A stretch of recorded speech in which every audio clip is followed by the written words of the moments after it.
So welcome everyone. My name is Grace Adamson. I'm from Snowflake. My co-presenter is Mike. We'll introduce ourselves in a minute. But amidst all of the big conversations you've been having about the impact of AI and how we can use AI, we wanted to have a session that was a little bit more practical. So our goal today is to have you walk away with one thing that you can do tomorrow, as well as with a good understanding of what some of the main challenges and barriers are and what some solutions are that already exist to get around those. Like I said, my name is Grace Adamson. I lead AI go-to-market for Snowflake. So I basically talk to thousands of customers about how to implement AI, what their some challenges are, what some problems they're trying to solve. And Mike is our technical lead for Data for Good. So we both work on how to use data for good with Snowflake. So first, we'll go over some challenges and opportunities right now with AI in a humanitarian setting. So it's different than a corporate setting, and so there's different things that we need to consider. So we'll just talk through some of those. Second, we'll do a little bit of short demos so you can actually get an understanding of what this might actually look like for hands-on keyboard. And then finally, we want to do a little workshop. So going through and understanding some of the challenges that we have, we wanted to give you all the opportunity to talk through what some of those might be across your different organizations or across different situations. So let's get started. Just a quick legal slide. Okay, so ultimately, we talk a lot about AI for good, but underpinning AI is data. This hasn't gone away. One of the key learnings that I've had from the last year is the people and organizations that have really been able to accelerate AI adoption, but in a safe and trusted way, so in a way that people are actually using, all start with data foundation. And so Snowflake started out as a data foundation. So we're very passionate in helping our customers and partners and people who use our program understand how they can actually access all of the wonderful data they have available, as well as then use that to accomplish whatever their mission might be. So when we talk about challenges around data, and especially in contexts like UN programs or nonprofits, it's always been a pretty complicated situation. One, there's been a lot of nervousness around how do you actually make sure that you have access to your own data, but then also how can you collaborate with the people that you're working with on the ground or running a program in a way that still makes sure that vulnerable populations are protected. When we look at traditional sources of data collection, it's always been quite challenging. So you have people on the ground spending lots of time gathering information from field surveys or typing notes into their laptops. And this has really meant that access and collaboration is quite challenging because a lot of time is already spent on administrative work of just re-putting that data into a way that you can access it. The second piece is capacity and resources. So we know that when we talk to a lot of people about how they use data in their day-to-day jobs, a lot of it comes down to, okay, I have to think about a million different things. This is just one piece of what I'm having to think about. So the capacity for people to spend a lot of time digging through data, making sure it's okay, is way bigger of a burden than they can actually spend, which means that the priority of understanding your data and logging it, making sure its quality kind of goes down while you're dealing with all of the other fires that you have to deal with in your day-to-day jobs. And finally, trust and participation. I don't think it's any secret that there's a lot of skepticism around, okay, I'm giving you my personal information. What are you going to do about it? And organizations might say, don't worry, you're safe, you're protected. But over the course of the last few decades, there have been a number of examples where data was given in good faith and then that trust was broken. The second piece of that is just internal trust around data. We all talk about how AI can do this and AI can do that, and it's quite true. But a huge barrier to actual adoption is, okay, I don't trust this. I know that I see this number, I know that you can tell me, but I don't get it. And so building that trust is really foundational to actually getting participation and usage of things like machine learning, generative AI, et cetera. So in Snowflake, we talk about a virtuous cycle. So underpinning all of this is how do we put up the right infrastructure that enables trust and access for people using our platform. It's absolutely the most fundamental problem that we try and solve. So first, trust and adoption that we talk about.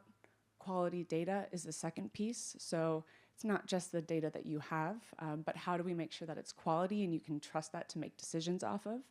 And then finally, AI fit for purpose. There's a range of AI uses that we talk about. On the left, you have full automation. And those are tasks where, like data collection, et cetera, that AI can be used in pretty good faith just to automate, make you more productive, collect notes, et cetera. And then we talk about AI augmentation.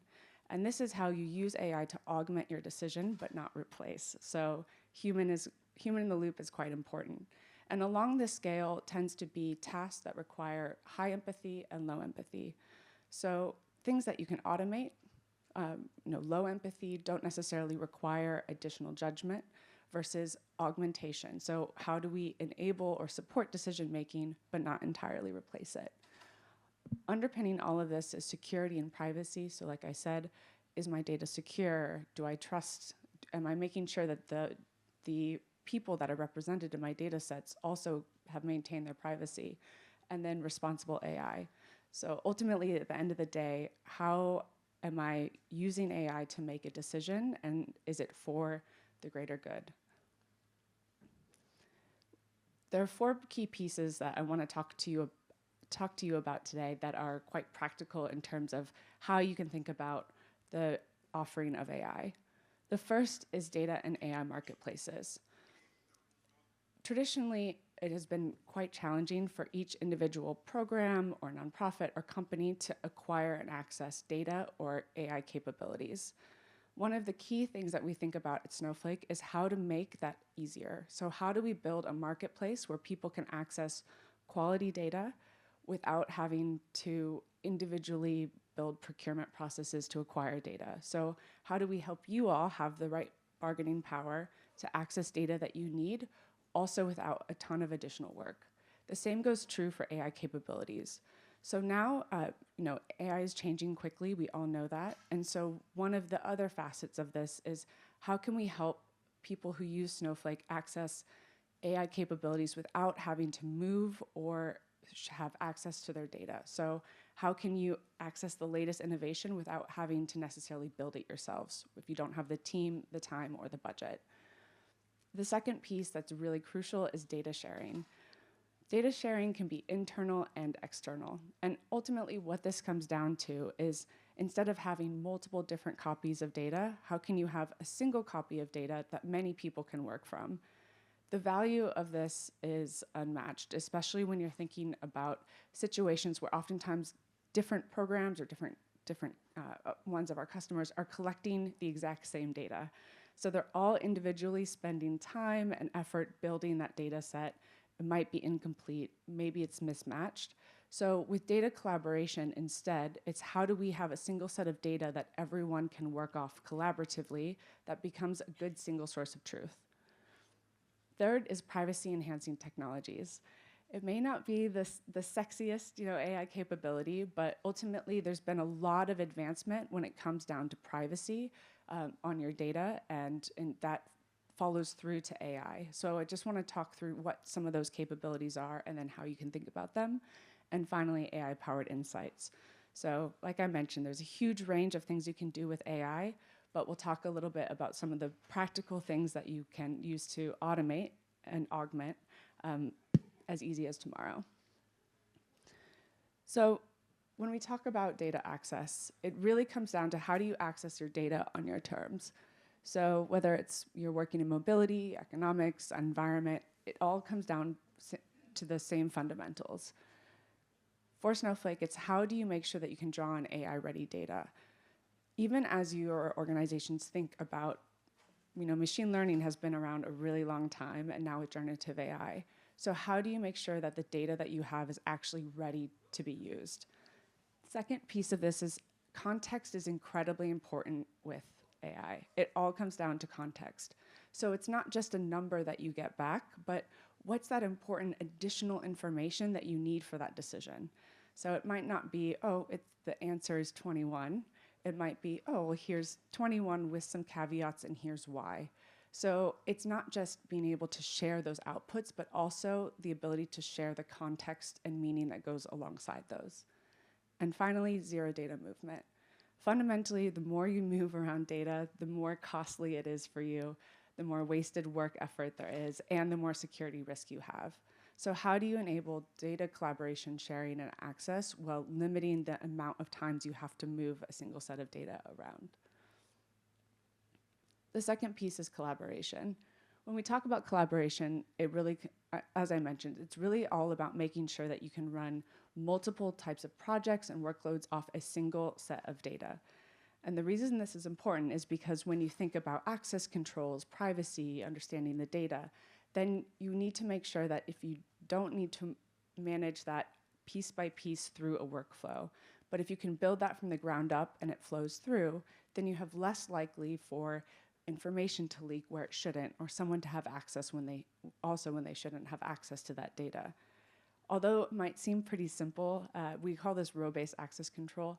It's actually quite critical as more organizations are doing more things with data. So as more organizations are using generative AI, how do you make sure that the processing that they have, that person should be able to call on the information they should and nothing gets leaked?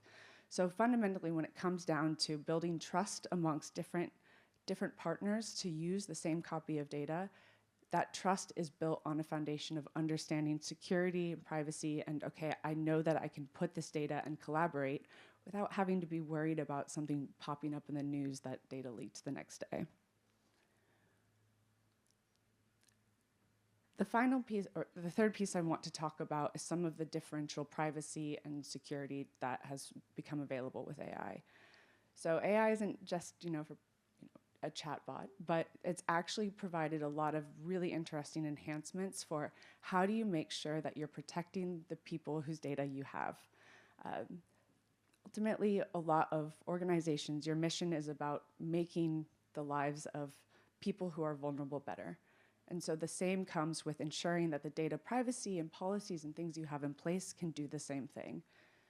The first is data clean rooms. So this speaks to collaboration. So with a data clean room, it's how can you share data without necessarily having to also surface underlying information that, if exposed, could lead to a security risk or harm to those individuals. So this, again, is collaboration and really has enabled a lot of partners to collaborate on the same collection of data without having exposed underlying data. The second is differential privacy. So there's been a huge advancement in differential privacy and using mathematical models to essentially allow you to build analytics without needing exposure to the underlying data set. This means that people whose individual information is protected, but you and your organization can still run analytics, build models, make decisions, and all of this still protects the underlying individuals underneath in those data sets. And the final piece is synthetic data.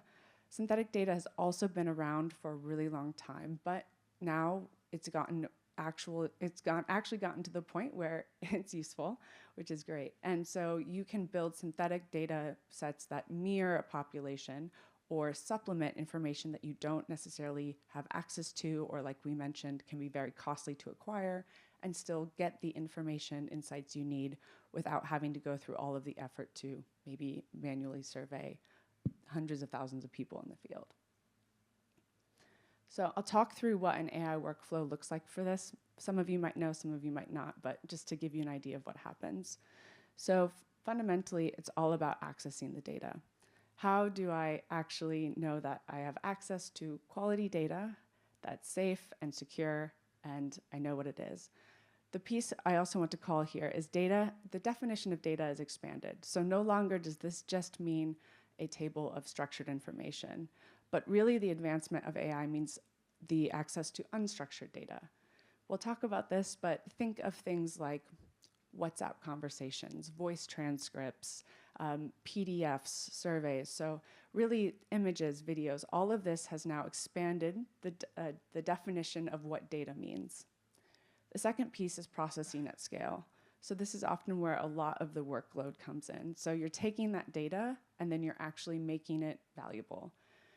So think of taking an image. So let's say you have a series of images collected by different people, but you want to extract what do those images contain, and then actually process that. Extracting that information in the image is what we call processing.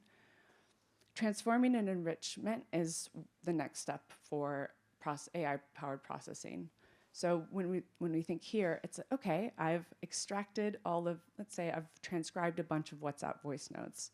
Okay, now can I run sentiment analysis to think about were these positive or negative sentiment? So what's happening so I can trend over time?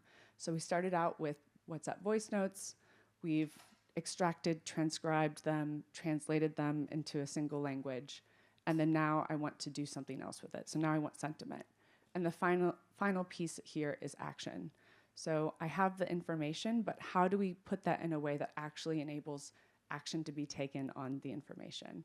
So you have all of this great data, you've done some work, but how do we ensure that you have the insights that actually relate to people that need to make decisions? So the 4 pieces of unstructured information that we're just going to focus on today are text, images, and documents. PDFs, so that's extracting information from a lot of PDFs at scale. Classify and I can never say this word, making categories of information. So, really being able to understand at scale. So we're talking thousands or hundreds of thousands or millions of rows. And then finally transcribing and summarize. So for example, the WhatsApp voice note that I gave. And the key here is that you can actually surface trends, so understand what's happening across scale at data. You can extract key information, so instead of manually processing documents or manually doing things, you can extract those information with much less effort, and then also being able to summarize, analyze. So this gives you more insight to resources, risk, people, and operations. Sometimes it's easy with data and AI to feel very abstracted by technology. You talk to people, they've built this workload, and at the end of the day, it all comes down to the person that's using the information. So really keeping people and the person that's using the information centered at the core of how we're building our solution. And the second piece is just for machine learning. I feel bad for machine learning sometimes because it has been around for a while and everyone only talks about generative AI. But really, the beauty of this is we can now use generative AI to extract information from text, docs, images, et cetera. And now we can use that to build better machine learning predictive models. So the final piece is, okay, you've built the technology, you've done the work, you have some AI-ready data, but what we've seen across many, many, many of our customers is about 20% of it is the tech and about 80% of it is change management. So how are you've built the workflow, you're trying to get trust, but it all comes down to understanding the broader context of which technology will be used. And so we talk about this a lot. So how do you build trust and adoption and change management in your consideration when you're thinking about a technology solution? And that's really a piece of what we'll focus on in our workshop today is, okay, you can think of how you use AI to do different tasks or to change the way that you gather data, but also how do you do that in a way in each of your organizations that brings about actual transformation? Just a few. So with our customers that have done this successfully, one of them is a public office in the UK, and for every pound of investment they got, they were able to provide a 17-to-1 return for public funds. And the beauty of this really is, we absolutely should be having the broader societal conversations about how AI is impacting our world and how we think about things. But fundamentally, the answer is that there are things that you can do tomorrow that will actually have a return on your productivity and your workforce and your data. So I'm going to introduce Mike to give you some demos and actually talk about what this might look like in practice. Okay, thank you so much. So I hope everyone really believed us when we said that this would be a workshop. So we are going to give you all the opportunity to meet and have some discussions at your tables. And then in between those discussions, we're going to be looking at just some quick demos of what is possible in Snowflake and what the platform looks like and how people interact with it. So I know that some of you might be sitting with people that you know, and some of you might be at a table all by yourself. So just go ahead and while I'm talking through what the discussion topics are, look around the room and go sit at a table. I think we want to have maybe 4 or 5 people per group. But I want to reassure you that we're not going to ask you to all come to the front and explain what you discussed, and we're not going to have that awkward moment where you have to pick someone in your group to be the spokesperson. The goal is really just to give you all a chance to discuss with each other, and then to give us a chance to sort of float around the room and learn from you. So, so here are some of the topics that we're going to be discussing in our small groups. Okay, these are the 4 topics. So the first one is we're going to ask you to just dream a little bit about potential outcomes with your organization or with the work that you're doing. What do you wish that you were able to do? So don't think about the budget that it would require to do that thing. Don't think about the staffing necessarily that you would need to do the thing, but just dream big for a moment. What do you wish was possible? And if that would be possible, what would that unlock for your organization? So the reason that we want to start with the possible outcomes is because I think sometimes when we go to conferences and we sit and listen to presentations, we can get overwhelmed by, oh my goodness, that's going to be so difficult for my organization to do, but I wish I could do it. I think we should start by just dreaming about what we wish we could do and then work backwards toward how we might get closer to getting there. So then in the second discussion, we're just going to talk about challenges and barriers that you face in your organization. I know for a lot of organizations in both the UN system and also in nonprofit organizations, the biggest challenge right now is the unforeseen budget cuts that happened this year. But what are some other challenges just about change management in your organization, things that you would like to maybe learn from others, how they're handling it at their organization? And then in the third discussion group, we're going to talk about technology and AI and what are some opportunities that you think you could actually start exploring in the next few years. And then in the last one, we're going to ask you to just discuss how do you build trust and enable collaboration with changes in your organization.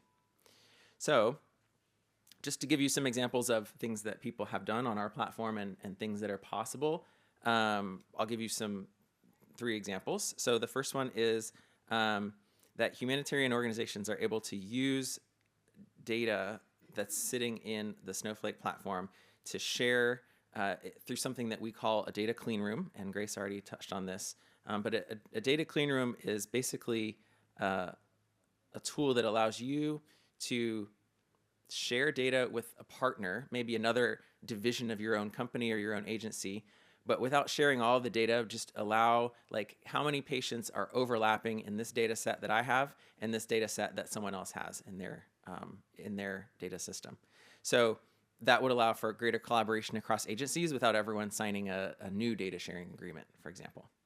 Another thing that's possible in Snowflake is working beyond silos, and so collaborating with commercial and academic and NGO.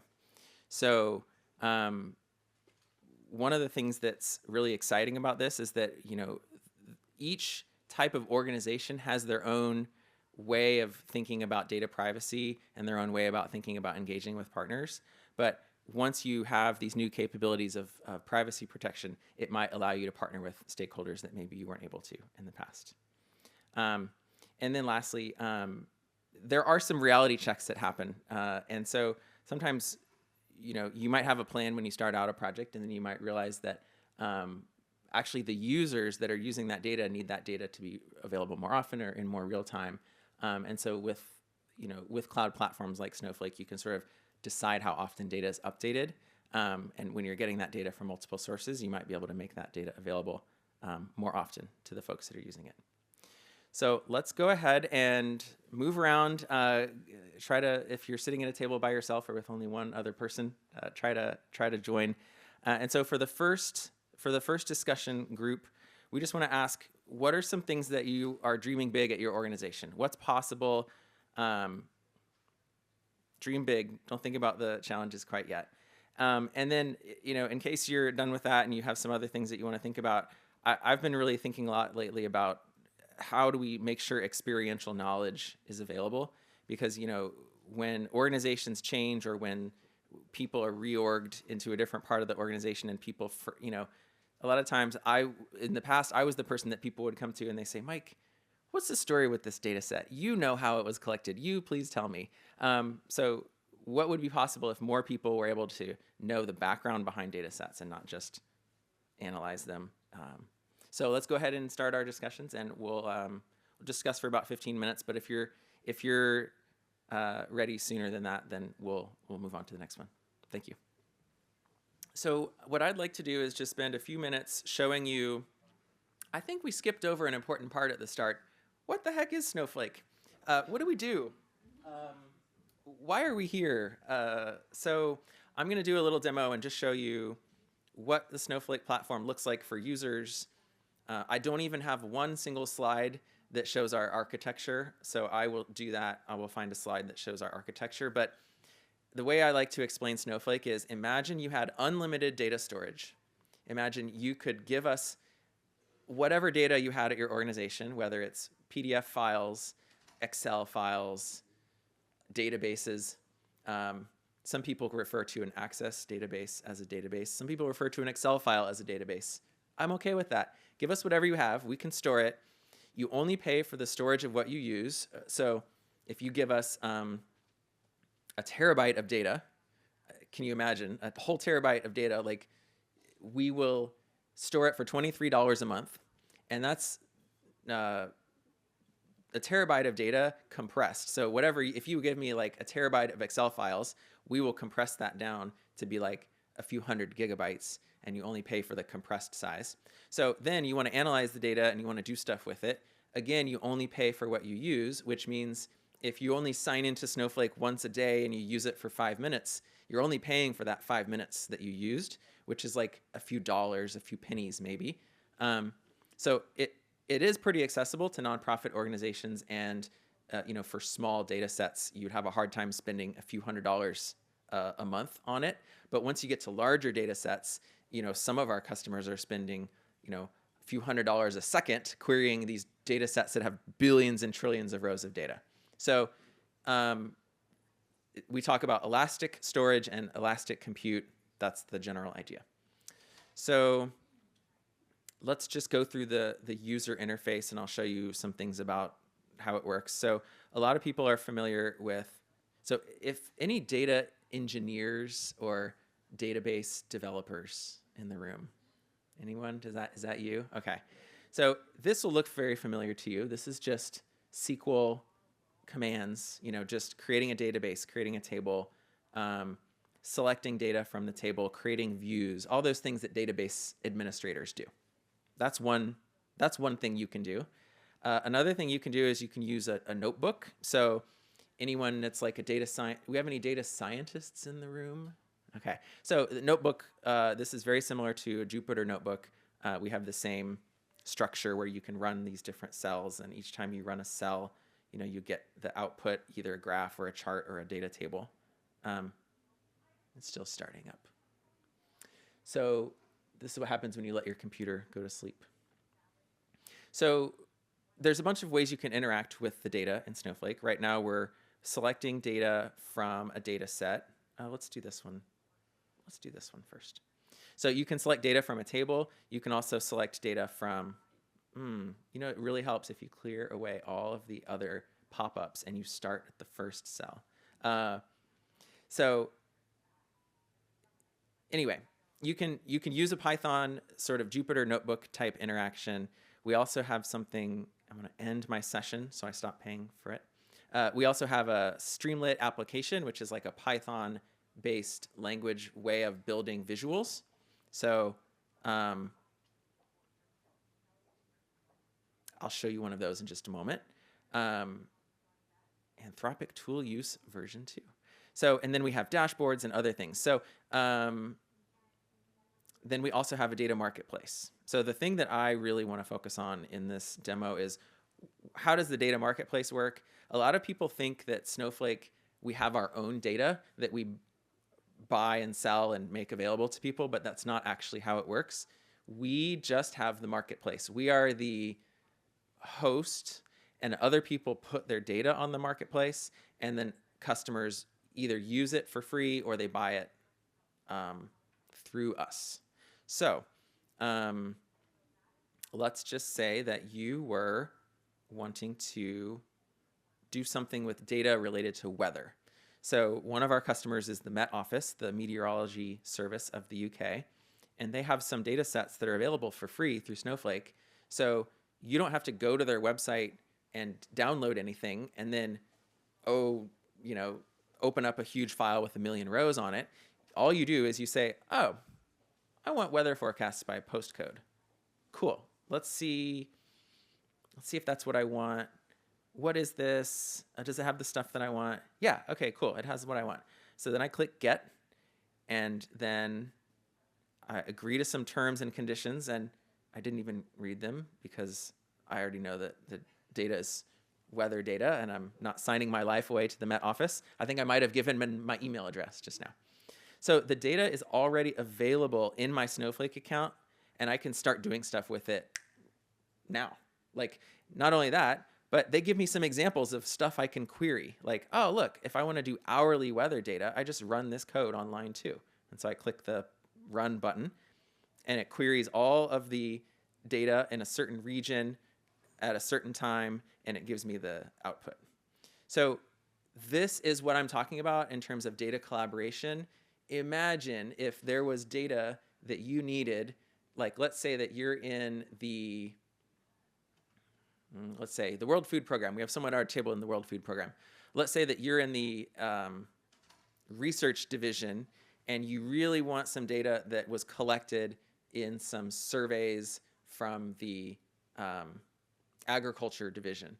So if that data was available already on Snowflake, you could just query it. But then if you query it and you say, well, I wonder if there's data missing here. Why, I wonder what happened in the month of June in this country where the survey was being done. You could just go and get some weather data from Snowflake, and you could just combine it with what you have, and you wouldn't have to go out and download weather data from the country that you're interested in from a year ago. So that's the kind of thing that's possible on the marketplace. So what I want you all to be thinking about is, if you're at an NGO or a UN agency, what data do you wish that you had, even if it's data from outside of your organization? And if you are at a private sector company, what data do you have that you think might be really valuable to make available? Yes. Yes. If you notice in the pop-up, it's also no storage costs. So the value here ultimately is a lot of people pay a lot of money to store the same data set. So this means that you can query and collaborate on a data set without all of you having to pay to store it. And so this is where the returns really come from collaboration.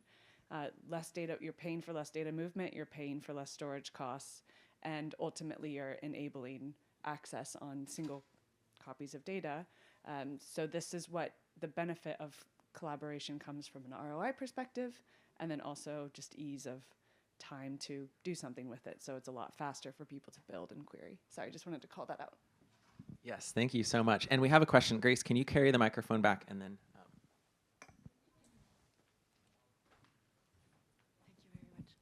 Yeah, thank you very much for the presentation. I have 2 questions. The first one is, if we want data on the marketplace, who is doing the job, us or you, to put the data there? Second question is, what are you doing is connecting directly to the different databases, or are you actually yourself storing a proper copy of all of those databases? That is a great question. So the first question was, who does the data uploading? and that would be the data provider. So whoever is wanting to offer their data on the marketplace, they need to get it loaded, get it cleaned and transformed, describe it, and build a little page that says, this is what I'm offering, this is where it comes from. If you have questions, here's the person at my organization that you ask questions to. So all of that information goes into this page here. So that's the first part. The second part is, where is the data actually and how does it actually work? So to explain that, I will just go back to this beautiful slide about our, so Snowflake does not own our own data centers. We use the data centers of AWS and Microsoft and Google. So if you create a Snowflake account today, the very first decision you have to make is, where do I want that Snowflake account to be? So I'm going to choose the EU Amsterdam data center of AWS. That's where my data will be stored. And then if I want to share data with other people throughout the world, I have a choice to make. Do I want to share data just within the region of the AWS region in Amsterdam, or do I want to share data with other regions, like users in the US, users in other regions that have their Snowflake account in that region? So if I'm just sharing data within the same region, it costs nothing and the data doesn't move. It's really just like someone is querying your data from their Snowflake account. It's just like you have permission to send a query to that data and you get the result back. But if you choose to make your data available globally, then I discover your data on the marketplace and my Snowflake account is on the West Coast of the US. I will click request data, and then in the background, a copy of that data will get moved to the data center in the West Coast of the US.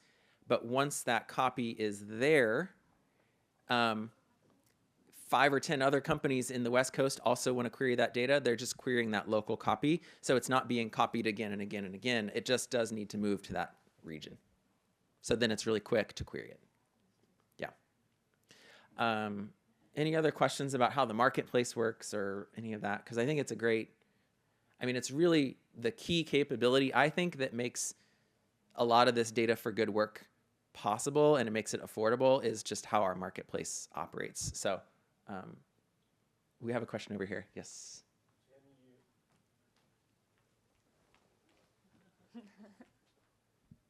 So I'm with an NGO, right? And can you filter on, for example, data that is free or that comes from other non-for-profits, or what type of categorizations are all there? All kinds. So we are going to go back here. You can filter based on pricing. So not only there's free, and then some of them are free to try. So you get a certain period of time. Some of them are paid, like you pay a monthly fee. And then some of them are like you pay for how often you use it. And so there's all kinds of pricing models, and it's up to each person to decide. But one thing we are thinking about is how to build out a data for good tag. So one thing that we were talking about, so one of the ways that the Met Office does make a return is that they sell their data, or they make it a low cost for their other public institutions to collaborate with that data. So the cost for those organizations to go and collect that individually would be much higher. But now they can just charge a minimal fee, and that overall cost for everyone goes significantly down. And so this is one of the things that one of the reasons we're here to talk to you all, to build out this idea and actually make it valuable for nonprofits and humanitarian organizations. Yeah. Any other questions? So I want to show a couple other things. It wouldn't be an AI conference if someone didn't show you a chatbot.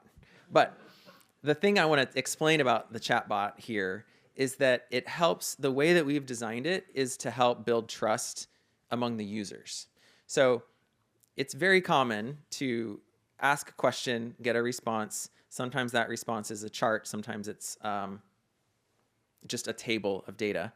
But what we've done is we also provide the actual query that was used to generate that data. So if you are a user, the question I asked earlier today was, that's great, what data is actually available? And I'm sort of trying to get an idea is there any data missing in this data set? Like, do we have data from every month of the year, or do we really just have data from half of 1 year? And so if I say what happened in 2022, oh my gosh, only half of the revenue or half of the people served. Oh, well, it was actually only half the data for 2022. So I asked that question and I got this chart, and I can actually look at the query and I can say, is it even looking in the right table? Is it even looking at the right columns in the table? Is it looking at the right, the right currency or the right calculation? So we actually provide that data to the users so that they can decide if they trust the answer that they got. And then you can give feedback to the person that designed the app. You can say, oh my gosh, I asked a question this morning and I got an awful response. And so that feedback will go back and it will be available to the person at your organization that built the chatbot, and it will also, feed. Honestly, I don't know what happens to this feedback. Anyway, you can give feedback. But the other thing I want to show is that we have a semantic model, which is just a way of saying, like, describing to the large language model. These are if someone asks, how much cash did we bring in? There's no column called cash, but it knows that cash is revenue. Or how many beneficiaries did we serve? Maybe you don't have a table called beneficiaries, but it knows that beneficiaries are the people in the client table, for instance. Those things are defined in a model. And then also in that model, you can say, if anyone asks this question, what is the time range? Here is a verified query that I want you to use. So you can build in that trust over time with your users to say, well, these are the types of questions that I'm asking. And then if I were to ask a question that was already a verified question, a little green thing would pop up and say, the question that you're asking has been asked before. This is a very trustworthy answer that other people have seen and trust. So I think that's all I want to show about the demo. I do want to say we have the ability to analyze PDF documents and other documents in another tool that's called Document AI. So if anyone wants to talk more about that, let us know. But I want to do we have time to do one more discussion group? I know we're coming up close to 10 minutes. Okay, would you rather do more discussion as a group or Q&A just as a larger group? What do you all want to do? I have a question back here. Sure. Yeah, let's just do Q&A. I really want to hear from you what you thought was valuable today, and then also questions that you have for us. And please, I'm going to put this thing back up again. We do want to hear from you, and we do want to stay in touch with you. So fill out the survey. Tell us what you heard today. Yeah, thank you. So it's not so much of a question, but it's more, I would say, something I find useful and that never exists in all the data I'm using, and I end up doing it myself, is data, like sort of data grid, I would call it like that. So when you're using a database, you, not all the time, but sometimes you do have some metadata of where, when, and what. But then when you start to use the data, you just realize that there are holes everywhere. So I'm still not understanding why in the age of data we are, when data sets are available, there is no data grid coming with that. Meaning, when you're using database, you have sort of a core unit resolution, I would say. So let's say if you use individual data time series, well, it means you have for one individual a time series of data, right? If you're using country level data, you can have them like at the yearly level. If you're using administrative level, anyway, all of that. But then for one finest entry of your data, you do not have any information on the continuity of those data. Yeah. And I'm just really not understanding how comes that all the data sets that are published nowadays do not come with a data grid explaining where you will miss the data and what you can expect from this database. Yeah, that's all for me. Yeah, that is a great point. I have not seen a good. Do you have a? Could you share with us some examples of what you would like to see? I think that would be. I mean, afterwards, because then if we could share that with our marketplace team, it might be something that, would help them to show how representative or what's missing, and then that would lead into part of the initiative that we're doing, which is called End Data Disparity, which is looking at data sets and saying, well, these global data sets are missing these things. And then maybe we can help contribute or help find organizations that have data that addresses those gaps. We want to help fill that as well. Any other discussion points or things that came up at your group that you really want to share with the larger group? Final thoughts. We had a very interesting discussion at our table about not only the value of asking organizations and nonprofits what data that they wish they had, but maybe what data do they have that's really valuable that they could make available for sale. Like, for instance, we one of the organizations was working with small landholder farmers, and a lot of times they get asked the same questions again and again by different organizations and agencies about what are their policies and procedures on organic farming, and how many acres are they operating in. They ask the same questions a lot, and that data is really valuable to the companies that are doing food and logistics and supply chain and the traceability. But those farmers that get asked those questions, they never benefit from all the surveys they fill out and all the questions that they collect. And so these organizations that are working at that level, they could help collect that data themselves and actually sell that data to the larger companies, and then use that money to improve the lives of the folks that are actually contributing the data. So we're talking about sort of the data marketplace going both ways and actually creating new revenue streams for nonprofit organizations as well. So we haven't quite worked out all the details, but we're dreaming big, so that's what we're here to do. So I want to share a little bit more about what I do at Snowflake, and I put this at the end because I wanted you to know that we're not here to just push what we're doing. We really wanted to spend most of the time learning and hearing from you, but we have a new initiative that's part of our marketing team, and it's a global campaign that is aimed at understanding what are the data gaps, not just gaps in data representativeness in data sets, but also gaps in access to AI tools, access to analytical capabilities, and what are some ways that we as a large tech company can help to address some of those gaps. So this is one of our co-founders, and he is on the board of this initiative. So we have some folks from Snowflake. We also have some folks that are on our expert panel. And so the expert panel is people from life science companies, people from nonprofit organizations, people from, we have a journalist and a researcher who does research on education. And so I have you can go to our website. If you go to search for End Data Disparity, we have a LinkedIn page, and you can see who's on the panel.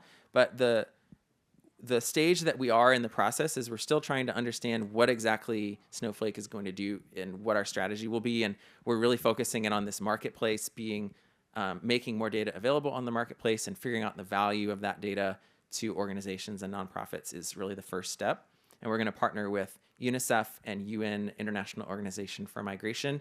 Those are going to be the first two UN agencies that we work with.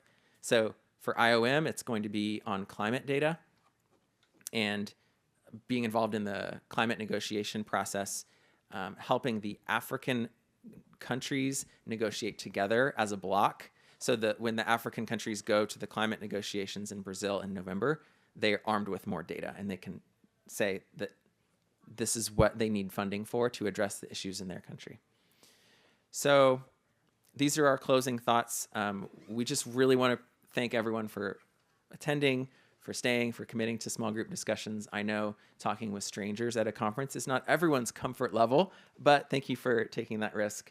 And so I want to leave this up at the end. So one of the reasons that we have this survey is for you to share with us what things you would like for Snowflake to be able to support, and then also for us to have a way of contacting you So we have one more question. Yes. More of a request. If anyone has worked with Open Data Africa, it's a data platform, come and talk to me afterwards. So the question is, anyone worked with the Open Data Africa platform? And what does that platform do? That I had just heard of it. Oh, yeah? Curious to Okay. see if anyone has worked with it. Okay. Got it. Got it. All right. Well, thank you so much, everyone. I really appreciate you coming, and have a great afternoon. Thank you.